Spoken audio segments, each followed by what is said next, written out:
Sports, when you've got a great ball club. Sports, when you're leaving it all on the field. Sports, you like your team's chances. Sports, to survive and advance in sports.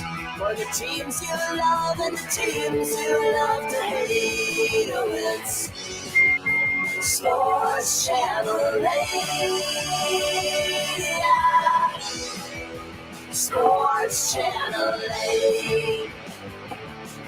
Hey. Hey. Hey.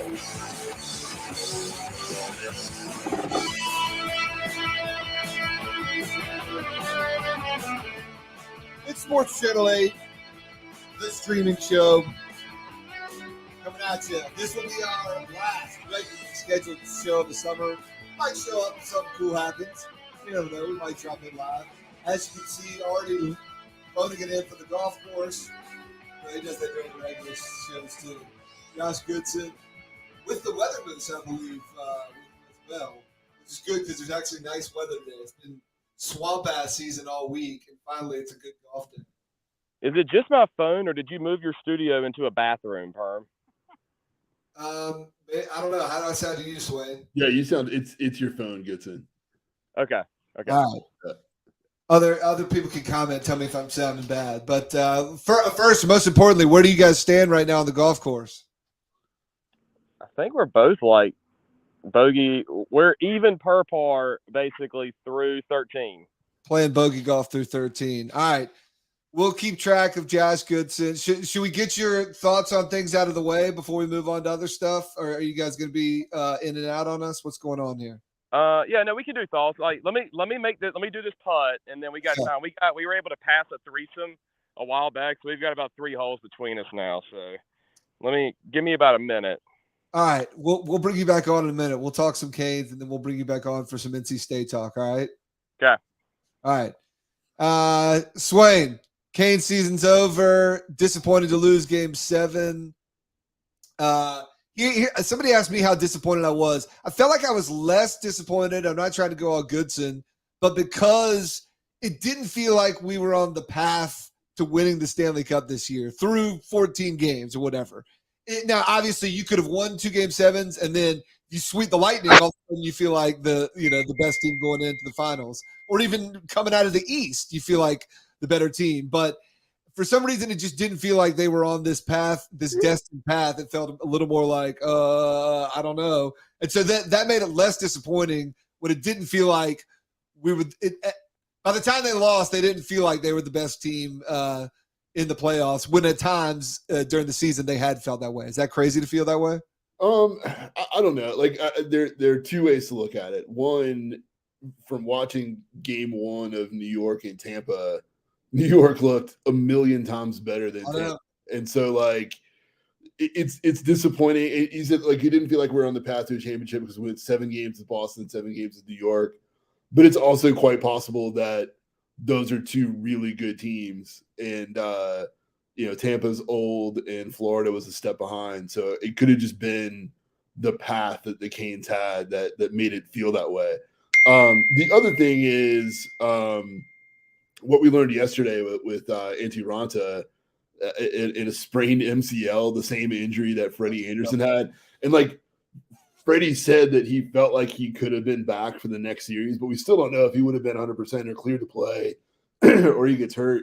And so like if we're going into play in Tampa with Cucci and LaFontaine as the goalies, that's like a bad situation to be in the conference finals. And even if you got through them, playing 2 really good teams or one of 2 really good teams in the finals.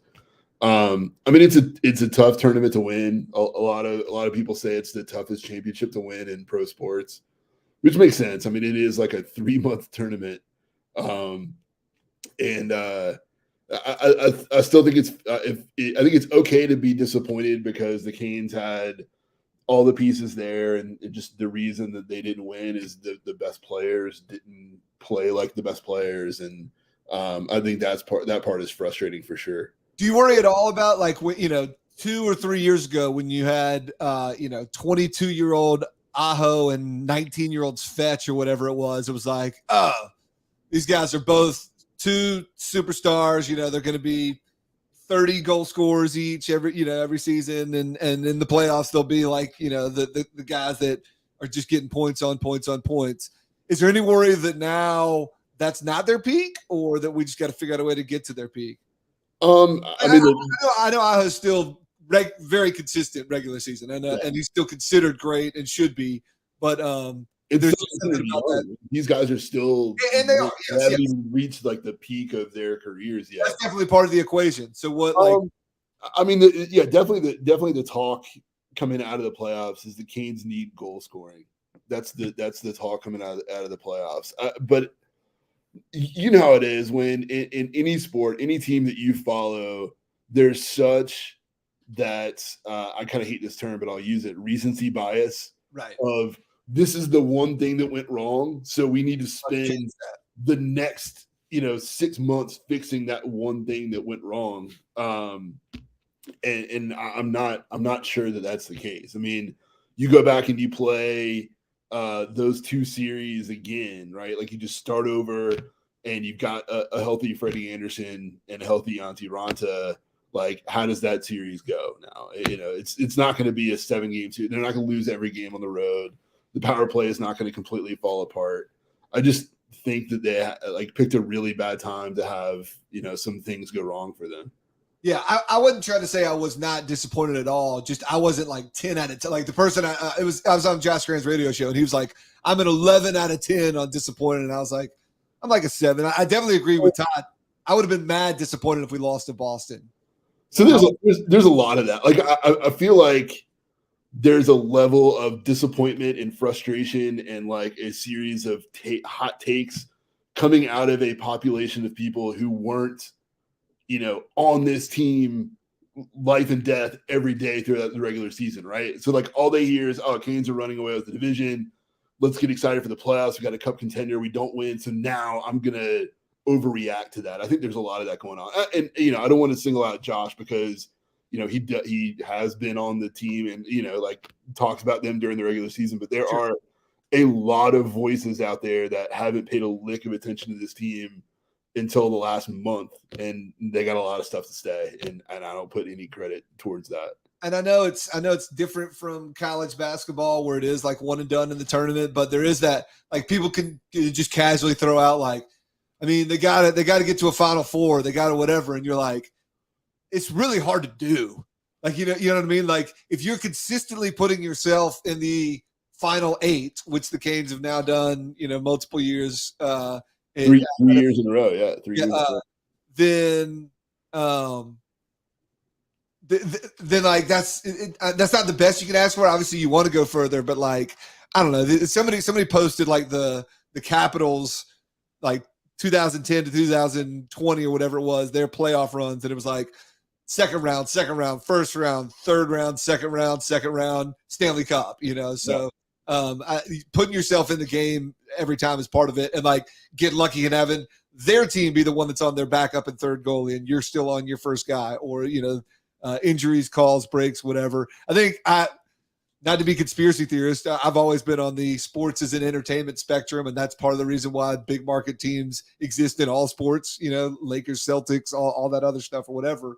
I do think the Canes are always going to get the lower end of the breaks and calls department, right? But if you're putting yourself in the Final 8 every year, you're playing the right odds that the injury things, the things that truly should break out evenly over time if you are consistently in the playoffs, do that thing. It does beg the question of like, I've thought of this before, of like, what if you're purely a sports fan, and this is more to like I'm a casual Canes.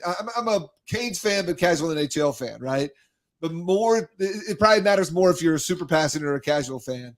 But if you had a decade where you went to the playoffs 9 times, but you only made one, like you were like the Braves before they won the World Series this past time, right? Would you rather have that, or would you rather have kind of what the Canes were, where it's like you're only going to make the playoffs 2 out of 10 years?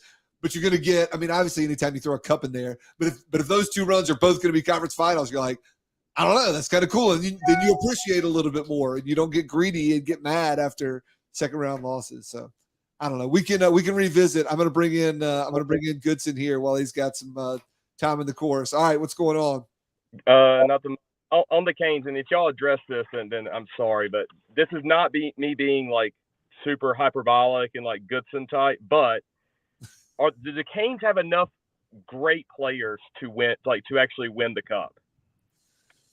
Because that's the current hot take question. Because like again, very novice hockey, person, but the last two series, like what happened? And I know like when they played at Boston, it looked different because the stall line was not able to go against the top line from Boston, and the same thing happens when when you're in New York, right? We can't put the stall line against New York's best line, but their best lines were like scary good when they were on the ice, especially New York's top line, down the stretch. Whereas like I never felt like the Canes with Aho and whoever our best scoring line is, they never looked the same as the other team's best line, if that makes sense.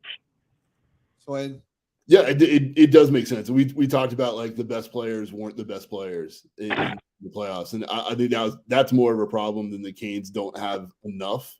I mean, the team was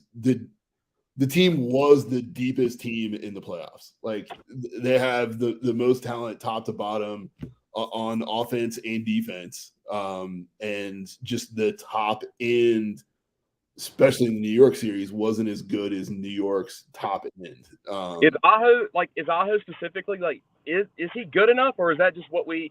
We were sort of bringing this up before. Of like, I'm fair to say that he's still got time to reach his prime. He and Svetch both. Like those guys you're talking about that are scary good. A lot of times are 28 to 34. Like that's like their prime, and these guys aren't in it yet, right? But I was asking the same question to Swain of like, have they been bleak enough? Have things been bleak enough for the playoffs that we are readjusting what we thought the ceiling was for the Canes' best players? Or is like what I hear Swain saying is like, yeah, those guys should turn into the scary good guys. They haven't been that. And I guess the question is, do we believe that they still will be? I hear Swain saying basically, yes, if they deliver on what their regular season potential shows and like what they're even at times in playoff shows. But that's going to be the continued question, I guess. Got it. Yeah, I mean, like if you look at New York, Zibanejad, if he's scoring at the same rate that Svetch is scoring in the like he's struggling through that, you're saying the same thing about Panarin for New York because he was not good in the series, and he's supposed to be one of their best players, and so it was another good player that just kind of disappeared or got neutralized in the series, and Kreider finally scored a couple goals in the last couple of games, but he was held in check for most of the series. So New York had those guys too, but they had a star that was an absolute star, and that was the difference. And also, like, let's not forget that they've got the best goalie in the NHL, and we had our backup goalie. Like that mattered. And I can't remember who said it this week in the exit interviews. I'm glad somebody said it. Kings hit the post like 6 times in the series. Like that matters too, and goals are low. So like if 4 of those 6 go post in instead of post out, it's a totally different series. They probably win a road game and they're not even in game 7. Yeah. Correct. Yeah. While we got you here, Goodson, how about a week for NC State fans? Left out of the College World Series, Terquavian Smith returns, Darian Seabrun stays in the NBA draft, Tommy takes transfers. Is this just I saw State fans saying this is too much and they're out. I don't see you being one of those guys, but how does this rate as far as State fan weeks? Devin Leary's still like healthy, right? Yeah, the hype train. Like, okay, then it's fine. Like whatever. No, I mean I don't know enough about the college baseball thing, but it was very, very, very funny where like it would almost be, how in college basketball they have the bracket matrix website, and it basically is like 100 different brackets, but it shows you all on one sheet, and like obviously every 1 through 5 seed is probably like in every single bracket every single time. And it kind of felt like that a little bit where, like, again, bracketology type stuff is what it is. It's just an opinion. Like, there's no – just because you're in brackets doesn't mean you're just going to get in a tournament.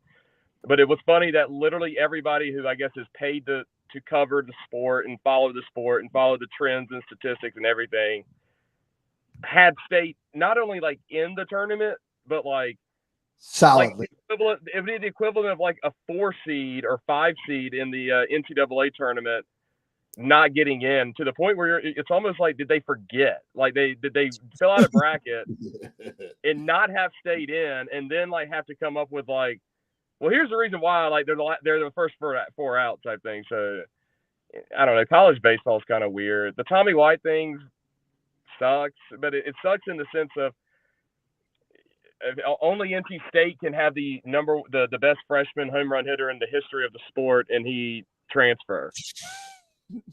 Like, first team All-American. But there's also reasons behind that of why. Like, it wasn't NIL. I know that. It was a lot. There's a lot of weird stuff. He's from Florida, wanted to play with friends who were down there. He hasn't announced where he's going, but we're hearing Florida State. He's going to Florida State. I'm announcing it. I'm breaking it. He's going to Florida State. There was issues with, like, he wanted to play in the field more, which, okay. My thought on that thing is he's not getting drafted this year because the major league rule is kind of stupid anyways. Like, he has 2 more years to play the field, and if that was a big deal, I guarantee you could go to Elliott Avon and it's like, I want to play in the field every game next year, and he's going to say whatever he needs to like, okay, cool, you can play in the field. Like, to be mad about not playing in the field whenever you can't go pro next year anyways is just kind of silly to me, because you'll have plenty of time to play in the field, I guess is what I'm getting at. So I don't know. Terquavion coming back was a good thing. There had been talks about that.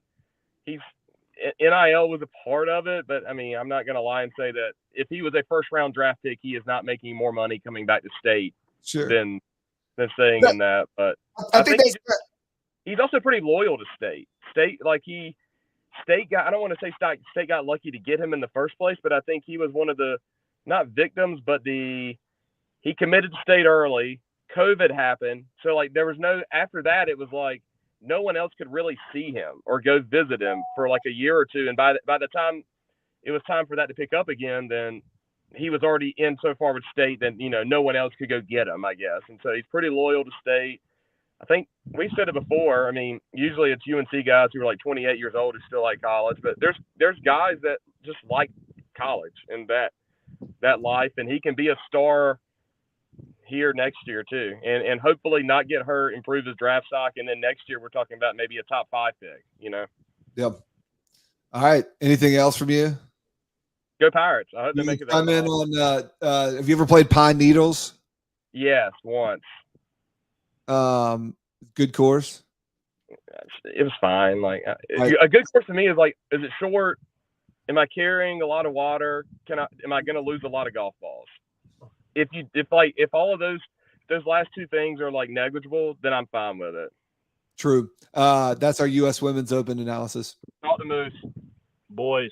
Moose, nice work on the weather today. The weather was perfect, and I had it queued up just for this. The only way I could get out here is if the weather's nice. It's too damn hot to be playing. I saw you got scammed into buying a preschool graduation outfit. Sometimes you can't control what the wife does on the Amazons, and so it showed up at my house like packages regularly do. Swain is familiar with this. I put it on, the table and let it go, baby. What am I going to do? I'm disappointed that you're contributing to normalizing kindergarten graduations. Seriously, it's preschool graduation. Yeah. I didn't have to go to a dance graduation like Goodson. I did have to go to the recital. I didn't have to go to the dress rehearsal. There's just a lot of things. You pick and choose the battles you want to fight, boys. That's all I can say about it. All right, Moose. We'll see you boys later. Have a good I'll leave them down there. They can chime back in. They can chime back in if they want. I'm not sure if they're going to. Trying to think of anything else I was going to say on the NC State stuff. It would be hilarious if they literally just like forgot, and that would only have that happened to me. I basically sent out an email for my wedding with a link, and I sent it to people that I thought might be interested. Not necessarily everyone that would have been invited to my wedding. I might have sent the link just because I was at their wedding or whatever, and people were doing anything during COVID. But there's definitely a dude that would have been very. In my very close circle, he's so close that I think of him as family. But I think when I was going through my checklist of family friends, college friends, camp friends, Sports Channel 8 people, he's so close that he didn't fit in any one of those categories, and so I just somehow missed him. And I think about them nobody was talking about NC State because they're everybody knows they're in they're looking at other bubble teams oh, that would be a good matchup with NC State. We should figure out what region they're in and put them with them. Anyway, moving on, and then they got to the end and put it out and they were wait, we forgot to put NC State in. That I find that funny. I also think it would be hilarious. Now I think it'd be wrong, but I'm all for the drama. I would love nothing more than to know that in the room, they're hey, remember when NC State shit talked us last year? Yeah. Screw those guys. It's not happening this year. I'd love to know that actually goes down. But I mean, I couldn't even tell you how many teams make the tournament or what teams were ranked. I feel with college baseball, and same thing with lacrosse, because there was a lot of talk after the lacrosse tournament came out, teams getting snubbed, and it's obviously not as big as baseball, so it's not being talked about as much. But similar thing, I feel in those types of sports, teams are just good. State, they got a good baseball program. Right. I have no idea what they did this year. To me, it seems dumb that they're not in, but also did they deserve to be in? I know they made the ACC championship game, but that doesn't mean anything necessarily. So I have no idea what their resume was, how that compared to other teams. I have no clue. So I would love to chime in on it, but just brand name wise, they probably should have been in. But well, the other thing is what other conspiracy? What's the root of a lot of conspiracy theories, especially in college sports that are on? I've basically given away, but that ESPN basically would tell you who to put in. Oh no, if that team's a bubble team and they've got the number one, everybody knows they got Steven Strasburg or whatever on their team, and everybody's talking about him. Put him in. We need all we can get talked about for college baseball, right? And Tommy Tanks would be in their promos, So this conspiracy theory that they're screwing State even goes against the ESPN, the one that I don't even think is a theory. I don't think it goes so far as to the president of ESPN picks the teams he wants, but we do know in voting for ACC awards, it's half of it is a carefully selected, curated list from each of the teams following certain rules, and then the other half is just whoever in ESPN wants to pick up a ballot. You know what I mean? Stuff like that.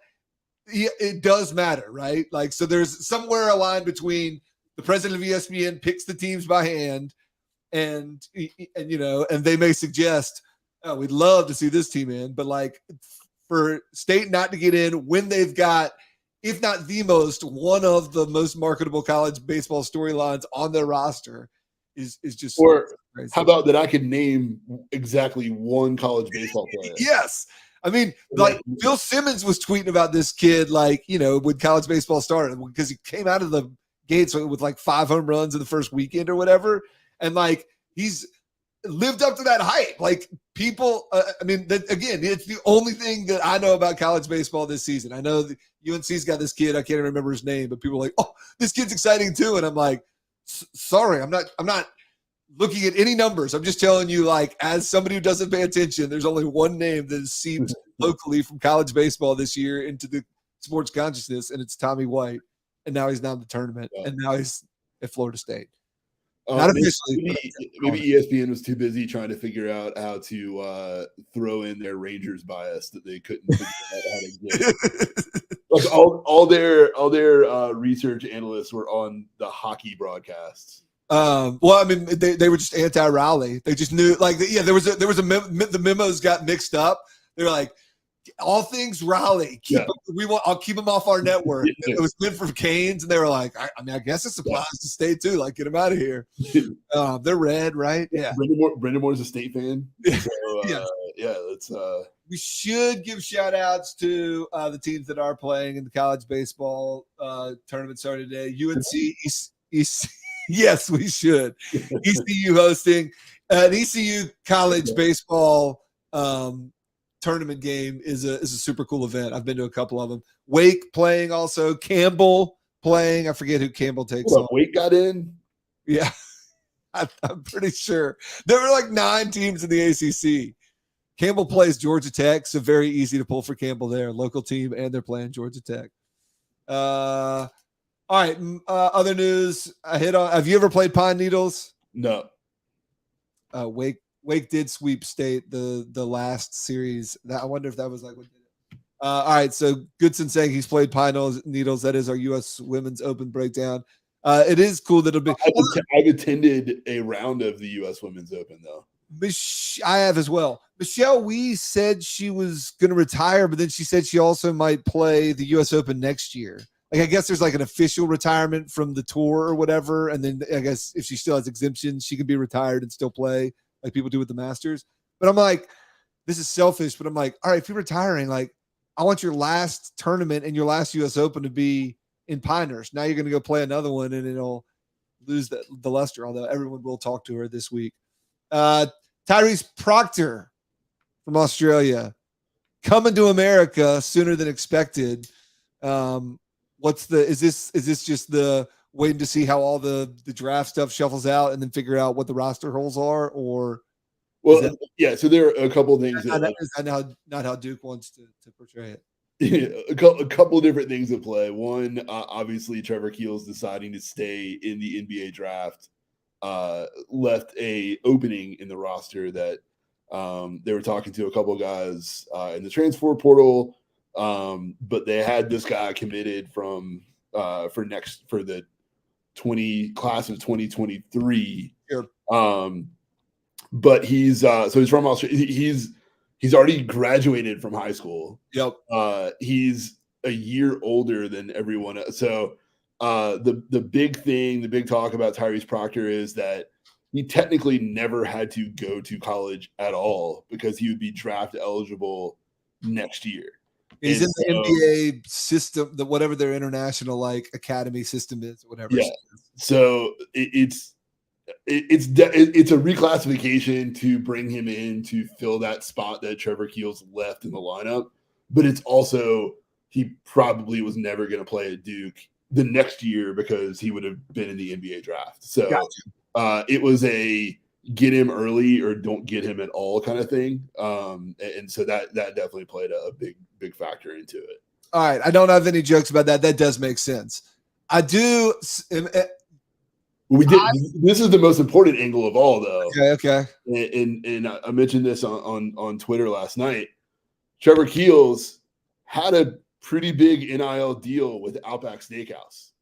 So not only did Duke have a hole in their lineup, they needed somebody that could speak to Outback Steakhouse in a pretty good Australian accent. So they just went to Australia and brought in a guy that can just fill that role immediately and add lobster tails to everything. Isn't Trevor Keels Outback NIL deal part of what is hurting his NBA draft? Yeah. It's like 25% BMI that he had at the combine is definitely from Bloomin' Onions and lobster tails. Yeah.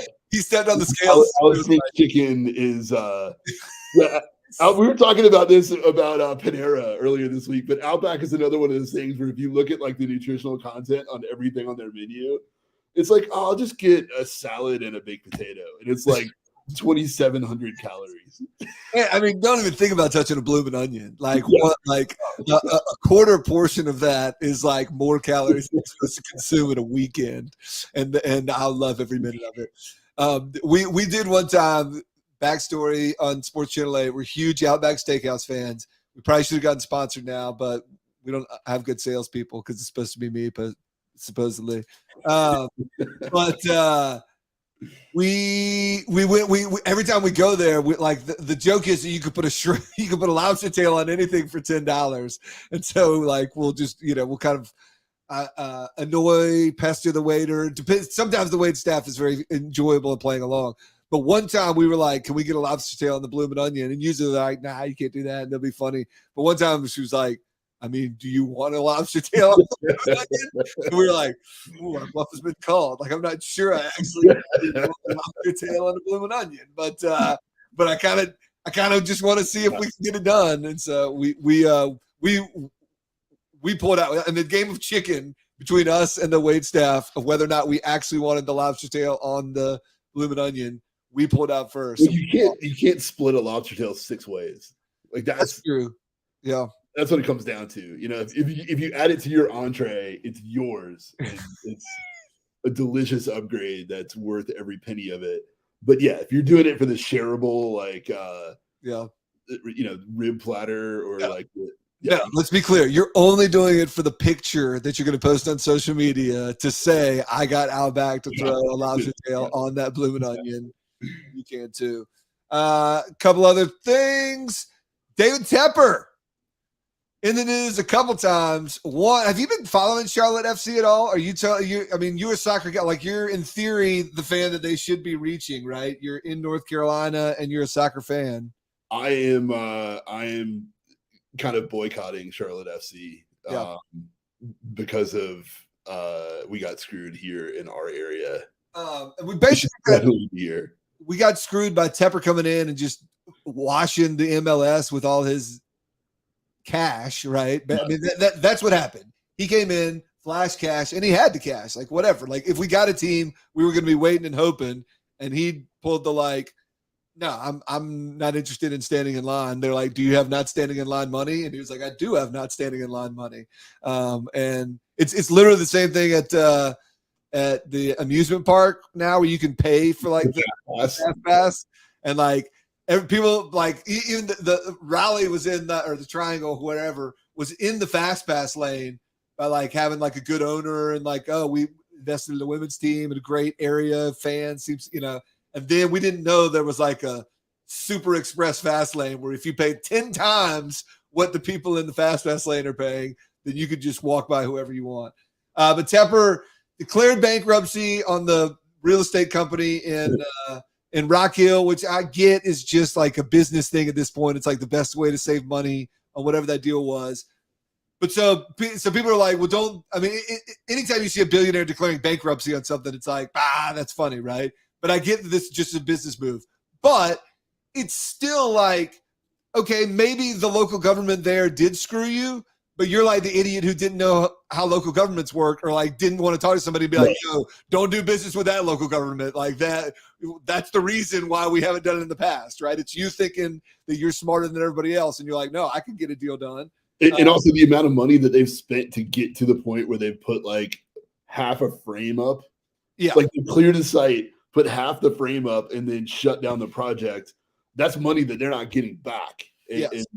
I don't get that at all. And I'm sure if Brian Geisinger were here, he'd have a better way of directly pointing out where some like little guys getting screwed, like somebody who had their contract to pour the concrete, and that was like their business that they planned off of doing their budget for a year, and they're just a Rock Hill mom and pop concrete shop. They've been turning down bids left and right because they got this big project. Yeah. Although more than likely, it's like the nephew of the governor, who owns the show mafia jobs. Yeah, more likely it's that. But whatever, somewhere there's probably some little guy getting screwed between David Tepper and the Rock Hill, town government not being able to work out their $1 million deal.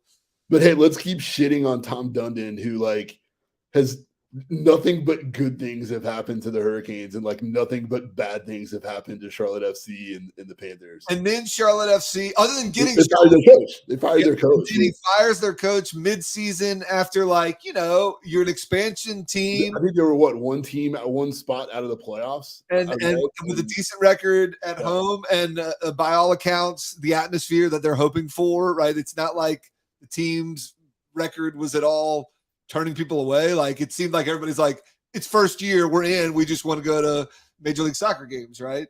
So he fires them. And then, of course, everyone's comparing and contrasting that with Matt Rule, seemingly like one of the 3 most incompetent head coaches that still had a job. Untouchable. Completely untouchable. Yeah. So, and like your willingness to bail on all these other projects and at the drop of a hat. And yet Matt Rule is still like running your franchise. Can we get Matt Rule to go be Ted Lasso for Charlotte FC? Like, can he just coach them and the Panthers get an actual football coach? Maybe that's the move. Maybe he was opening up space to have it go down like that. We'll have to check the tape and see how Charlotte FC is. I could literally see Matt Rule going to David Tepper and be like, I saw this documentary about an American football coach.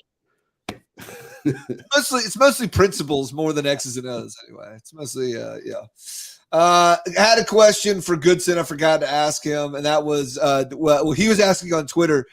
He lawn tickets for Morgan Wallen in Raleigh tonight are $400, which means who knows whether for some reason this dude is super hot. Does that come with a pass? I hope again. If BG were here, he might have some theories. I hope it's not because Wallen at one point he didn't get canceled, but he had some. He was not invited on Saturday Night Live. Although I think he was then invited back for being caught using the N-word on. Was he the video game guy? Is that who this was? Was it a video game? Was he the dude playing the video game that was shouting the word? Maybe that may have been a NASCAR guy. We may be getting our country in NASCAR, but I'm not sure. But if it wasn't that incident, it's a cousin of that. Maybe somebody in the comments could tell me exactly what Morgan Wallen, how he was revealed to have racist tendencies. He sings country music. Was that not enough? But anyway, he's super popular right now. My question was, his popularity would lead you to say yes, although his racism, and we know that people that can be country artists that wouldn't want to associate with that might lead to say no. Does Morgan Wallen get to stay at Keith Urban's Airbnb for country artists in the heart of North Carolina? That's why he's charging $400. Is he can't. He's got to get his own room and board. He can't stay at the Urban House. He's not welcome at the Keith Urban House. All right, nobody is chiming in with a Morgan Wallen explainer, so I'm gonna have to go Google that myself. All right, last one of the summer. Hold on, let me not screw it up. I'm definitely gonna screw it up. It is time to decide if things are overrated, underrated, or properly rightly rated. This is Rightly Rated. Be the right button.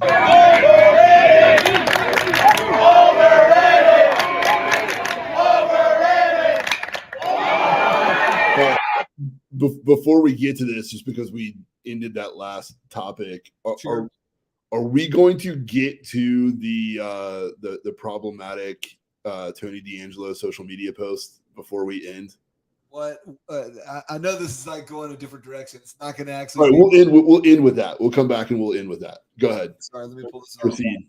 All right, we can come back. We can come back to that. Coors Light is our first thing on Rightly Rated. Is Coors Light overrated, underrated, or rightly rated? This game's up because Patrick Mahomes was crushing them on the golf course during the match. I didn't watch, but I did see highlights, and most of them included like he just looked like you or me at a Zebulon Country Club where you go and you ask for 2, and they're like, well, 2 would be $8, but if you get 6, it's only $5. And you're like, okay, well, I guess I better get 6. It feels like growing up when high school. I know Goodson's a cheap, Natty Light cheap beer guy. I felt like the debate was always Bud Light versus Miller Light, and I grew up Bud Light, but converted over more to Miller. But the question that remains out there is Coors Light overrated, underrated, or rightly rated? What do you think, Swain? It's tough to answer because, like you said, I think it's kind of an afterthought, right? Like it's like the Wake Forest of light beers that just no one thinks about it. Yeah, we had Miller Lite, Bud Light. We also had like, I don't know, like our high school era was like the onset of Ice House. Yeah, and that was a big one, and there's another one that was like Red Dog or something like that. And it had a red, and it was like the cheapest beer that you could get. But Ice House, there's Keystone Light, Bush Light. I never understood the to me, there was a difference between, the bottom of the barrel and like those at least one step up, the Miller Lights. I was like, please do not get Busch Light. Just get Miller Light or whatever it was. But I will say, partly because it is an afterthought, I think Coors Light is a little bit underrated. Like to me, it's no worse than. But in fact, I'll go Miller Light, Coors Light, then Bud Light. I don't want a Bud Light. Get Bud Light out of here. I don't know why I don't like it. What about you, Swain? Coors Light, overrated, underrated, rightly rated? I literally don't think I've ever had a Coors Light. I think at one point just the silver can did capture me. It's like, you know what? I'm just going with some silver ones. Sometimes at the golf course, I'll go Coors Light. All right, next up. This is just for you, Swain, because you can talk about whatever you want here. Cincinnati. Is Cincinnati overrated, underrated, or rightly rated? This comes up because wait, I want to share this one instead. Hold on, sorry. Well, this comes up because Christian Pulisic called out the fans in Cincinnati for not were they not loud enough or were they just not there enough? They weren't there. There weren't enough people there. Is this a fair indictment of Cincinnati, Swain? I mean, I think I want to make fun of Cincinnati, right? I want to make fun of Cincinnati. Anything Ohio related is completely overrated. But that particular thing is not a Cincinnati problem. And I can't remember who it was. I think it was maybe Donald Wise, who I think is an SB Nation writer. Made a good point about this. So basically he was upset that there were a lot of fans from Morocco there and not as many fans for the US there. It's the same thing we see here in Carolina for Hurricanes games, is that they're like native North Carolinians, and then there's a shit ton of people that have moved in from other places. And not so much in pro sports, but especially in a sport like soccer. Like if you have Scottish heritage, you're going to cheer for Scotland because that is like your one connection to like your lineage, right? Right. So it's a generational thing. It's not like, I grew up going to Rangers games, so I'm a Rangers fan. It's like literally that is where your ancestors are from, so that's what you're going to cheer for. That's just something that the U.S. soccer's always had to overcome, and it's why they play Mexico in like small towns up north. It's why they do that. It'd be like if I wouldn't even watch on TV, like when we don't send the dream team, like when it's like off year, when it's not Olympics. Sometimes we send random team of guys that are like former college players or whatever, that Team USA, and we send them to, I don't know, the Pan Am games or whatever. I won't watch the warm-ups for that on TV. But if I was American and was living for 10 years in Japan, and that team was playing an exhibition warm-up in Japan before the Olympics in China or before whatever tournament in China, and they're nearby, yeah, you'd go see them and be like, oh, this is American basketball. Like, I don't get to see that. Yeah, so that does make sense.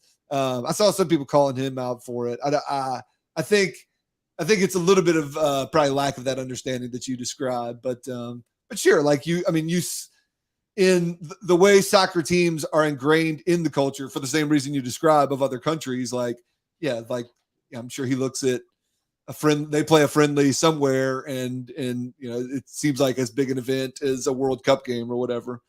All right, and finally, backups are. This is getting annoying. I'm supposed to be able to. Oh wait, did it just move when I moved? No, sorry. Finally, backups. Are backups overrated? Cincinnati overrated. Are backups overrated, underrated, or rightly rated? This comes up because Mark Jones was the backup to Mike Breen last night, calling game 1 of the NBA Finals, which I don't know if you watched it, but an incredible comeback. I watched the fourth quarter, so I saw a blowout. That's kind of how I was. I watched mostly the that's not what I wanted to do. Shoot, man. I'm going to get this better organized over the summer. Da, da, da, da, da, da, da, da. You and your computer need to learn to trust each other more. Apparently. But yeah, I mean, I did hear the insurrection. I did hear it. Alpha Like, just took over. But the backups is just a way for me to shoehorn this in here. Here is backup Mark Jones calling that Celtics comeback last night. The Celtics have stormed ahead. This insurrection has them leading by 11. Celtics have stormed ahead. What? This insurrection has them leading by 11. Like, how? Where? Yeah. Like, I mean, do you have to answer for that? I don't know. It's so weird. And it's even one of those, like, I can't even tell what side you're on with that. Are you glorifying the insurrection? Are you downplaying it because you're making a sports analogy? Like, I don't even know what, are you I don't know. I have no idea how you get to that word choice in that moment. Yeah, I've honestly, so I didn't notice the stormed part. Like, that went over my head because like they stormed that. You Sure. hear that all the time. You only hear the word insurrection. Really, like, honestly, in today's world, you only hear it relating to one event in our country that occurred, and that's the only thing. But I did notice it last night. It caught me off guard to the point where I almost wanted to go look up the definition of insurrection just to see if there's other common usages for it. And that one caught me off guard last night as well. I noticed it. In sports, we definitely use metaphors like, it's been a war in the paint. And it's like, wait, definition of war isn't two guys pushing for a rebound, right? Like, I get that there is colorful language. So the definition of insurrection is a violent uprising against it. Maybe if you're calling the malice at the palace and you're like, this has become, or whatever, or if the player attacks, if multiple players attack a ref or something, but even that would be they won a road game. That's all it was. They just won a road game. I know, yeah, but I'm saying absent what you said of now the only reason that term comes in popular culture is we know insurrection, it means January 6th, right? But even if that didn't exist, how would you would never get to insurrection for a basketball comeback term. Again, maybe if somebody tried to fight the refs or melee broke out and you were trying to just get hyperbolic about how crazy it's getting, right? But big comeback, did storm back, not an insurrection. I'm good. I'm good with storms. Insurrection was a bridge too far for me. Yeah, I don't know. I do announcers need to watch what they say more often, and I'm not me, Permar. I'm not a person that leans towards political correctness, right? That's not a hallmark of my personality.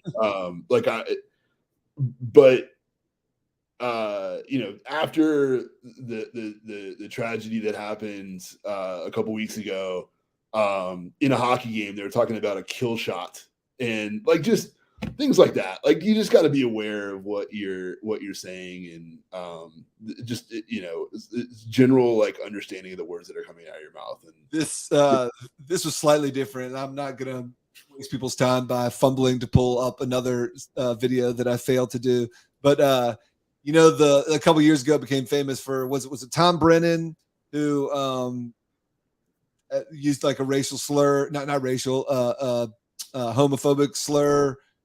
Coming back on air, not knowing that he was on air, he said something about something gay, distasteful that got him suspended, right?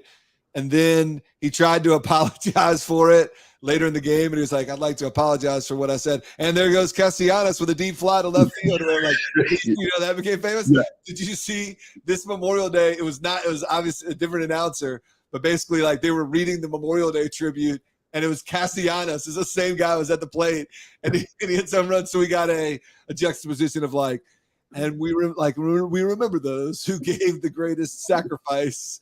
And there's Castellanos. It's like, I mean, sometimes you can't help those, right? But yes, be careful of the. We should always forgive people who make mistakes on live broadcast. I do think that people don't understand sometimes how hard that can be, and there are like true errors. Like he may have said storm. Tom Brenneman is another reason why. I almost said that. I wasn't 100% sure, but I thought that to be the case. Thank you, Andrew. But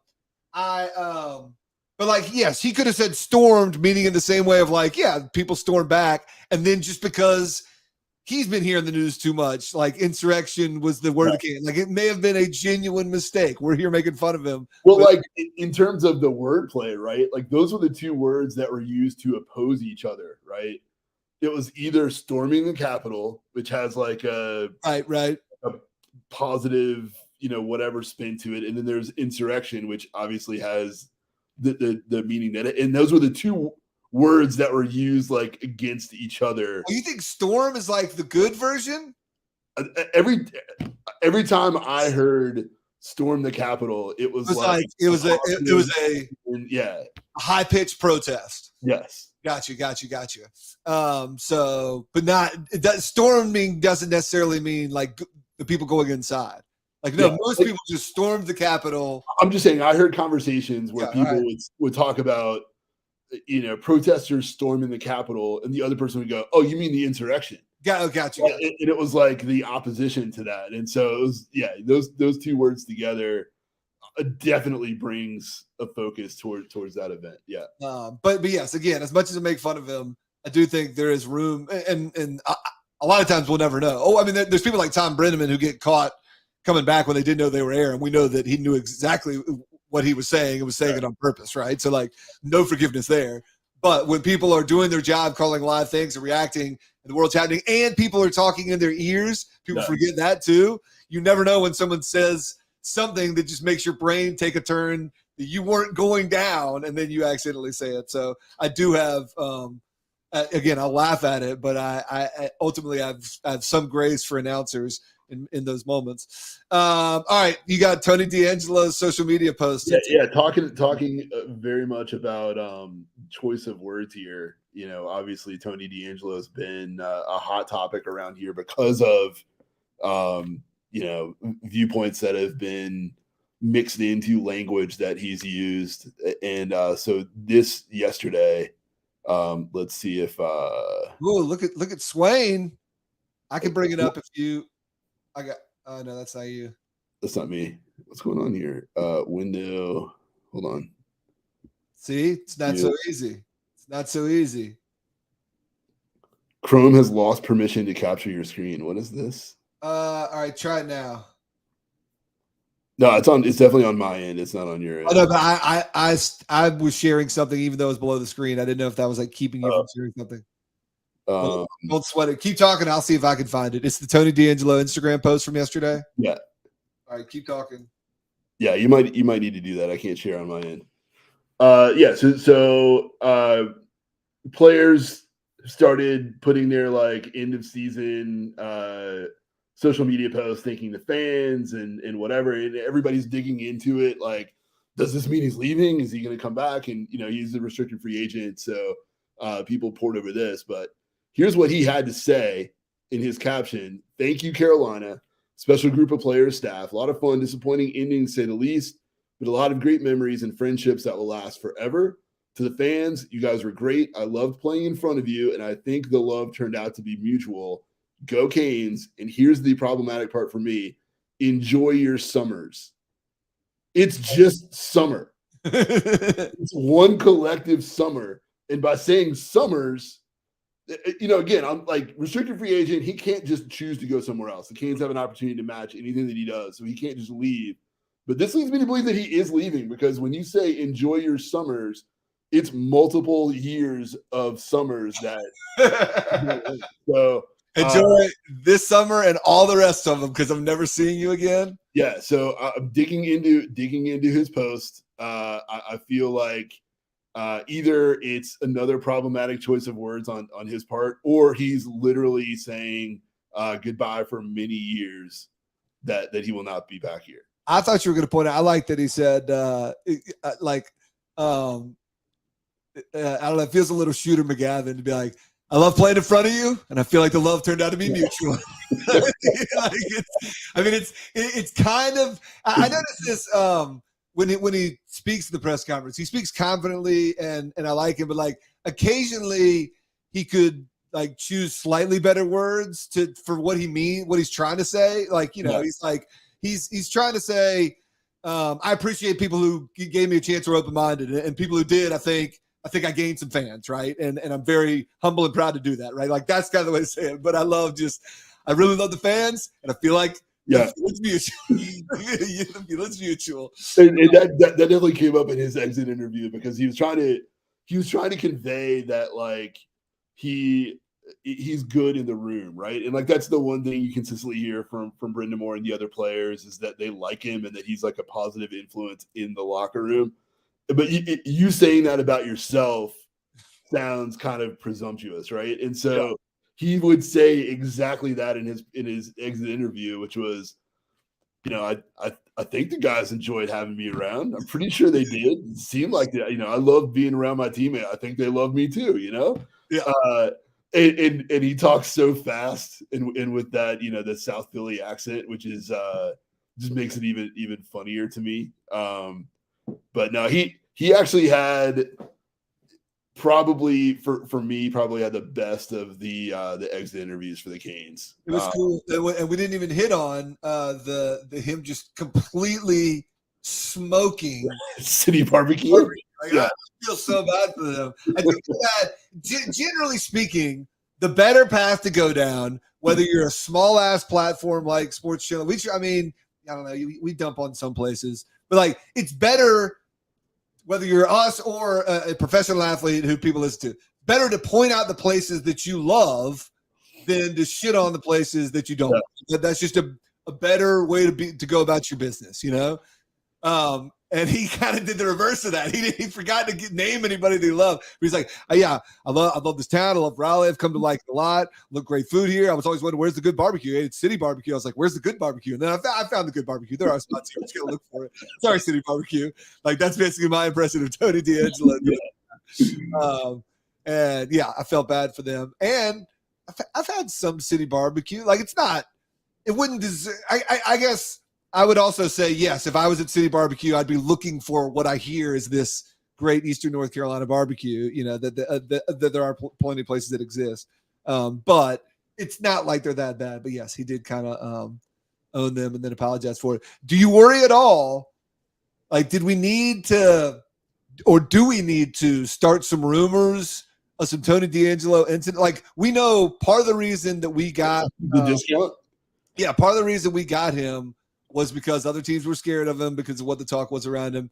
And we are getting some love for Robert Joynes, who says, love the show. Miss hearing you on 99.9. Thanks for making it available. Thank you, Robert. Appreciate your continued support. Yeah, like, do we need to start some buzz that maybe he was a little bit of a malcontent and he's I'm trying to think of what rumors we can make up that were believable so that people aren't trying to snatch him, because now the price is going to go up, obviously. Right. So I don't know. It'll be interesting. I think both sides want to avoid going to arbitration, and I think they'll work something out. He's too different of a player to let go away, right? Like, you're not gonna. You kind of caught lightning in a bottle by losing Hamilton and then replacing him with this similar Hamilton. You're not going to do that again. And so as long as it's cheaper than Dougie, I think it'll be a good move. Well, you said he can match other offers, right? Yeah. So if another team makes an offer for him, then the Canes have the opportunity to match that.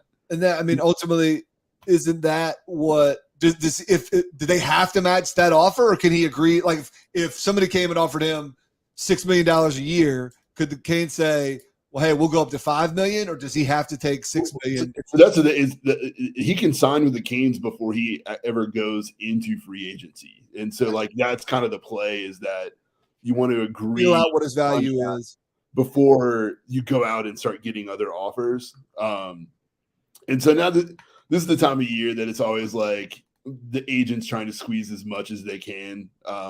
And the players obviously want more money, but at the end of the day, you're talking about, and wow, I just used the phrase that every single Carolina Hurricane used in their press conference, which was at the end of the day. It's about getting that extra, $500,000 out of the percentage or whatever for the agents. It is. That's kind of their job too, right? They're thinking, I'm not doing this money for myself. I'm doing this for my next client who will now have to get paid. I'm trying to basically raise salaries for everyone. That's my job as an agent because that helps all players. You could see it going two ways where one, Carolina's the team that gave him a chance. He owes us.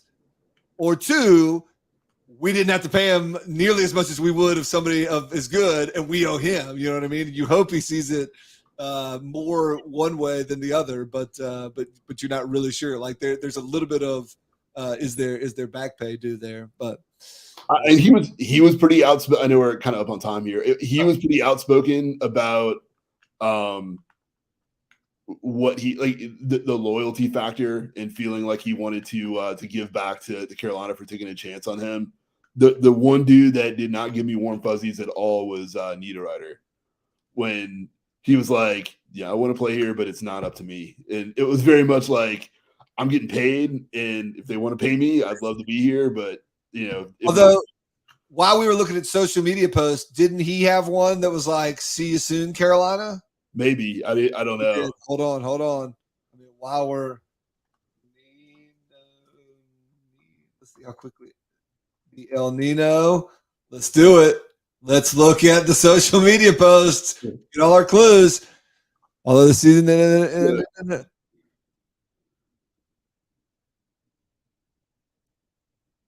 I thought somebody said see you soon. Oh, no, see you soon, Carolina. It's the first line. I didn't see that up there. Oh, yes. Yeah. See you soon, Carolina. There we go. But interesting, yeah.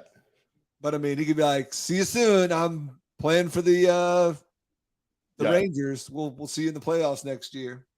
But yes.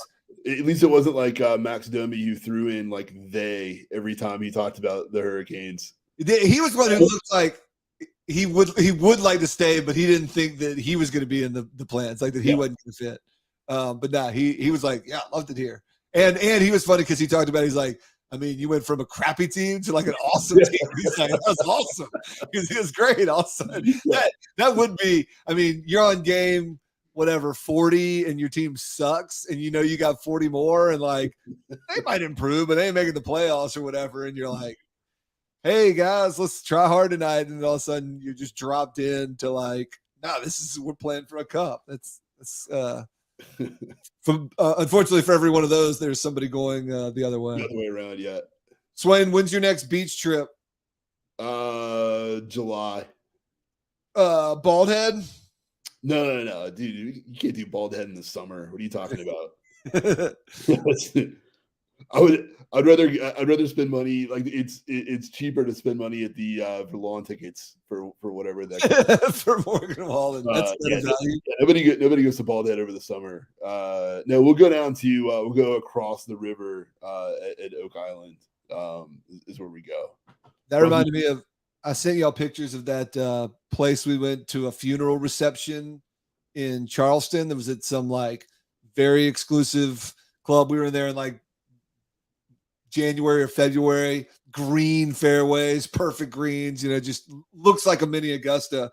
And one of the guys we were with was like, yeah, basically none of the members play in the summer. Like that, none of them want to play in Charleston in June, July, August. So they let young under 40 people, buy a membership to play this nice course, but get to play it when it's like, just complete balls hot, swamp ass, 100-degree fields or whatever, Charleston. And then these guys just, because it's Charleston, they basically play it, October through April or whatever until it gets too hot. But yes, but that is a pretty, I know you don't own a beach house at Bald Head, because that would be even more of just a total beach snob take of like, beach, summer, too hot. But nah, I'll be headed to Emerald Isle in July. Going to try and get down there sometime before that. And I know Goodson is hitting up Big Rock week this weekend. So I saw Jordan's boat at Jordan's plane at Nags Head, and I assume he's coming Big Rock, which actually I think it's next week. I can't remember. Anyway, go Big Rock. All right. Again, we'll be around. We'll be on Twitter. We may drop a video. We may go live. We'll see. But this will be the last scheduled Sports Channel 8 of the summer. We'll continue with OTAs in August. Well, no, ours are all voluntary, whatever they are. I know that much. We'll have the Devin Leary show. We'll be getting Monday, Wednesdays, and Fridays this fall here at Sports Channel 8. But hit us up. We'll be at Twitter. Give us a follow. Stay tuned. Keep subscribed. All that good stuff. Sports Channel 8. We out.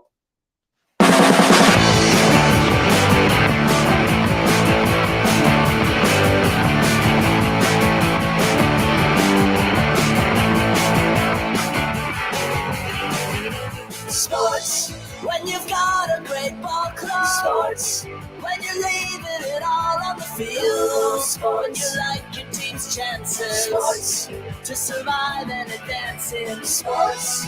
For the teams you love and the teams you love to hate. Oh, it's Sports Channel 8. Sports Channel 8.